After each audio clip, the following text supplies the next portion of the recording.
Hey, what's up? Just a quick question for men in general. I was listening to this video. This is about interactions between men and other men, males. So, is there an inherent physicality in person at least, not even in person, just in interactions when you're talking to somebody, whether it's a friend, whether it's somebody, a stranger you've met, whether it's just a business associate that's male, is there an inherent physicality in it? I listened to a video by one of my favorite YouTubers, the Thinking Ape, formerly named Stardusk. He was talking about Jordan Peterson, who is a very well known YouTuber and I think a lecturer out of Canada. A lot of you people know him. Anyway, he was talking about a video where he was saying with men and women, the difference with those interactions is when you're talking with men together, there's an inherent physicality where it's like, he was just giving an example where he says, if you have an argument with somebody, you first use words, but there's this inherent implicit idea that if it gets to a certain point, it can get physical, that you can attack this other person and this person can attack you. Now, I've always been big for my age. I'm still a pretty big guy. I'm not tall, but I've always been big. So maybe I've not seen this dynamic that much where might be more on the end where people think I may aggress against them physically so they don't challenge me on certain things. But now, when you get to places like the internet, I think that drops some of that away because people, there's anonymity. Someone is like continents away. You can say whatever you want to them. But I was just watching this video of John Gruden, who was a former coach in the National Football League. Then he was an analyst on TV, a presenter, and now he just got hired back to the Oakland Raiders for several reasons. Probably because he's going to get people in there. The Raiders are moving from Oakland to Vegas in 2 years, but that's neither here nor there for this. But he's in this press conference and he's being asked about personnel choices because he's a head coach, and now some head coaches have choices on who they hire to the team, who the team brings on, not just as the coordinators to help coaching, but the players themselves. And in some situations, there's a general manager. In some situations, the owner is a lot more involved into this. Some situations, the team president has a lot of say in this. So he's being asked, I think him and the GM or something, Reggie Jackson. I don't know if his actual name is Reggie, but it was this larger male, it's larger like, mixed ethnicity male sitting next to him, and they're asking how much are you, Coach Gruden, going to have in personnel choices. And Coach Gruden he's a personable guy. He comes up and he says something like, yeah, this is going to be a team thing. This is why I like the Raiders. We kind of have these conversations back and forth. I don't have to agree on everything, but that's the way things work. I don't want to have to agree on anything.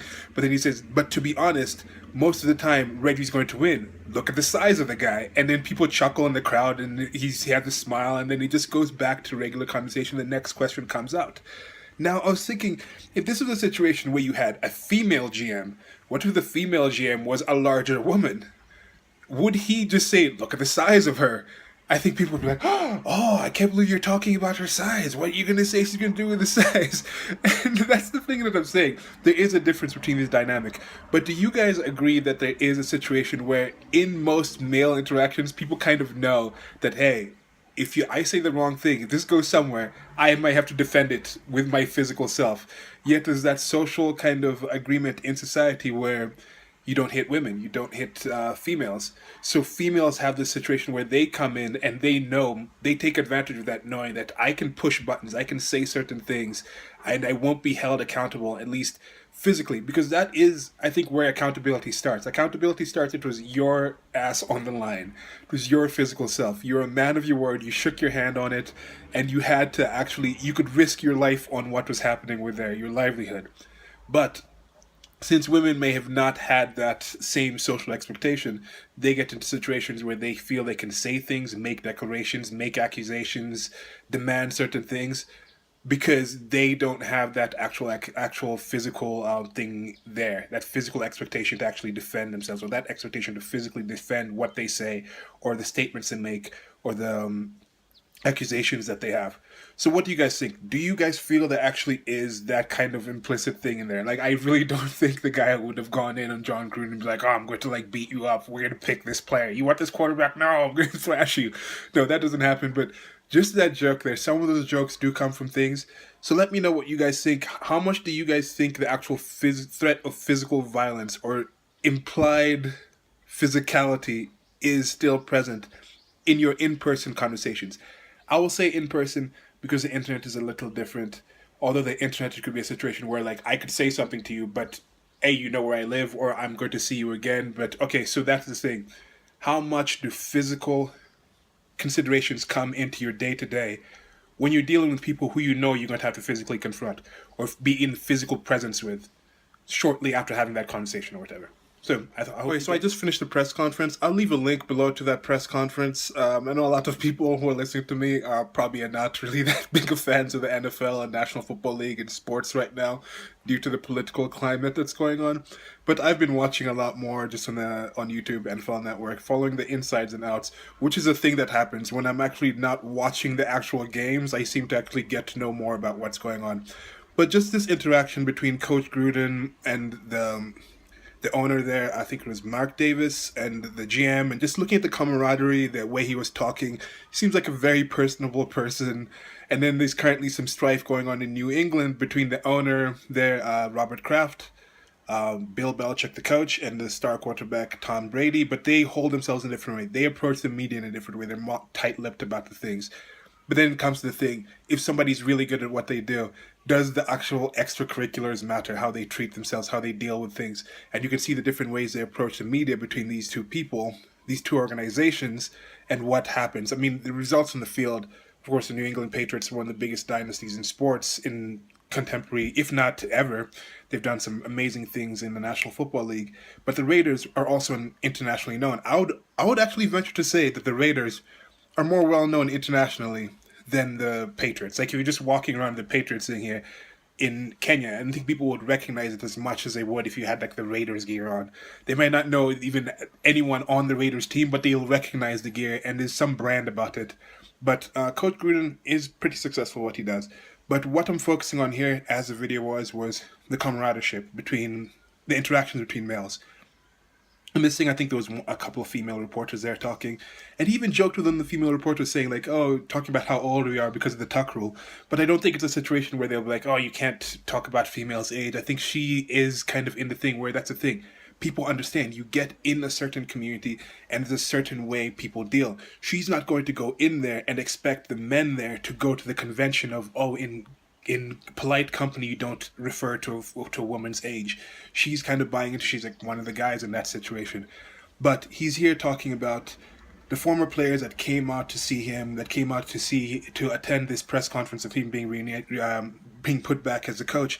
And he's talking about how we need you guys to come in and help tap the talents and the potential of the young players on the team. Every time as long as I'm a coach here, you guys are welcome to just show up at the facilities and participate in things like this.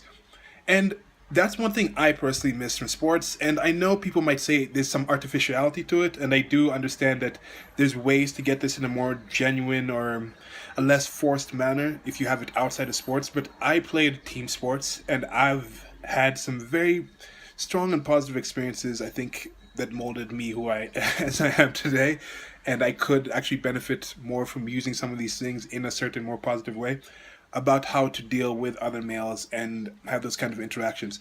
So there is something about male interactions. It's not always violent. There's also, I think, some different way that they show positive things. So even if you have that underlying physicality where it's like, oh, if you overstep your bounds, I'm going to fight you. But there could also be that other thing where if somebody oversteps their bounds, these guys will fight with you. These guys will also protect you physically. So even if there's that kind of situation where you understand, yes, or maybe is that why it's there? Because there was a general thing where you understand as a male, if you go out and you say certain things, the other males may attack you physically over that. So knowing that, having that kind of things, different things happen for the same reason. Maybe that same underlying physicality, underlying threat of physicality is also why when it comes to relationships with males, there's that general thing where this person will throw down for you. Where you're like, yeah, this is my boy. Like if something goes down, I can call this guy and he'll be there for me.